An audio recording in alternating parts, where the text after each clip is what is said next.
জননী বা মা শব্দটি উচ্চারণ করলেই বুকের ভেতর এক অদ্ভুত প্রশান্তি আর শ্রদ্ধার জায়গা তৈরি হয়। সেই মায়ের সম্মান ও মর্যাদাই যখন হুমকির মুখে পড়ে, তখন সন্তানের আবেগ নিয়ন্ত্রণ করা কঠিন হয়ে পড়ে। কিন্তু সেই আবেগের বহিঃপ্রকাশ কি কখনোই কোনো সহিংসতা হতে পারে?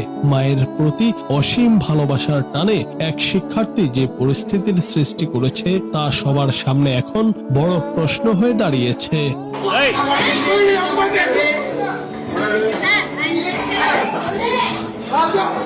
ভারতের শ্রেণীকক্ষে এক ছাত্র তার শিক্ষককে করেছে।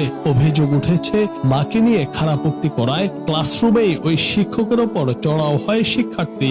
ঘটনার সময় ক্ষিপ্ত ওই শিক্ষার্থীকে শিক্ষকের বুকে সজোরে দিতে দেখা যায়। পরে ক্লাসের অন্য শিক্ষার্থীরা দ্রুত এগিয়ে এসে পরিস্থিতি নিয়ন্ত্রণে আনে।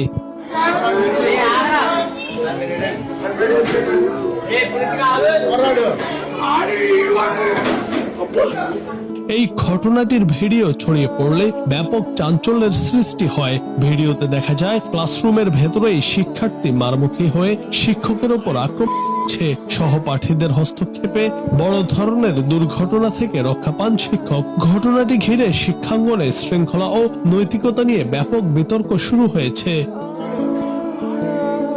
অভিভাবক ও সচেতন মহল বলছেন, কি কারণে শিক্ষক তার মাকে নিয়ে খারাপোক্তি করেছেন বা এটি নিছক ভুল বোঝাবুঝি কিনা তা নিয়ে তদন্ত করে দেখা উচিত। বিষয়টিকে কেন্দ্র করে স্থানীয় পর্যায়ে ব্যাপক আলোচনা সমালোচনা চলছে।